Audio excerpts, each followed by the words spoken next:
নাচালে ভ্যান ছিনতাই করতে বন্ধুকে মদ খাইয়ে গলা কেটে হত্যা অভিযুক্ত তিনজনকে আটক করেছে থানা পুলিশ। চাঁপাইনবাবগঞ্জের নাচল প্রতিনিধি আরিফুল ইসলামের তথ্যচিত্রে বিস্তারিত ডেস্ক রিপোর্টে। চাঁপাইনবাবগঞ্জের নাচলে বন্ধুকে চুলায় মদ খাইয়ে অচেতন করে চার্জার ভ্যান ছিনতাইয়ের ঘটনায় তিনজনকে আটক করেছে চাঁপাইনবাবগঞ্জ ডিভি ও নাচল থানা পুলিশ। শনিবার বেলা 11টায় জেলা পুলিশ সুপারের কার্যালয়ে আয়োজিত সংবাদ সম্মেলনে এই তথ্য জানান অতিরিক্ত police super NAM Wasim Firoz. এর আগে শুক্রবার রাতে হত্যাকাণ্ডের মূল হোতা খাদেমুল ইসলাম মধুকে নীলফামারী থেকে আটক করে জেলা গোয়েন্দা শাখা ডিবি ও নাচল থানা পুলিশ। আটক অপর দুজন হলেন নাচল উপজেলার ফতেপুর এলাকার রমজান আলীর ছেলে আমানত আলী ও তার ছেলে আমিনুর রহমান। তার কাছ থেকে ছিনতাই হওয়া চার্জার ভ্যানটি উদ্ধার করা হয়। আটক খাদেমুল ইসলাম মধু নীলফামারীর কিশোরগঞ্জ উপজেলার উত্তর সিঙ্গরগাড়ি গ্রামের তরিকুল ইসলামের ছেলে।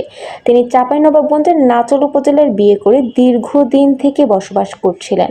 পুলিশ জানায় গত 22 জুন সকালে নাচল উপজেলার পারিলা গ্রাম থেকে ভ্যান চালক রাজু এর গলা কেটে মরদেহ উদ্ধার করা হয়। পরে নিহতের মায়ের দায়ের করা মামলার তদন্ত শুরু করে পুলিশ। জিজ্ঞাসাবাদে খাদেমুল জানায় তিনি একজন মধু ব্যবসায়ী এবং রাজুর সাথে তার ঘনিষ্ঠ বন্ধুত্ব ছিল। তারা নিয়মিত গাঁজা ও মদ সেবন করতেন। ঘটনার দিন 21 জুন বিকেলে খাদেমুল রাজুকে চুলায় মদ খাওয়ানোর কথা বলে ভ্যান নিয়ে বের হয় দুজনে। সন্ধ্যায় রাজুকে অতিরিক্ত মদ খাওয়ানো হলে সে অচেতন হয়ে যায়, ভ্যানের উপরেই শুয়ে পড়ে।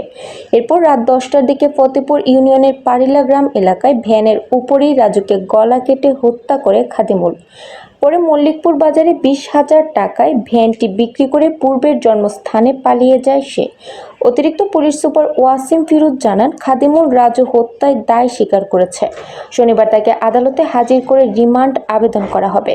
নাগরিক ভাবনা, নিউজ ডেস্ক।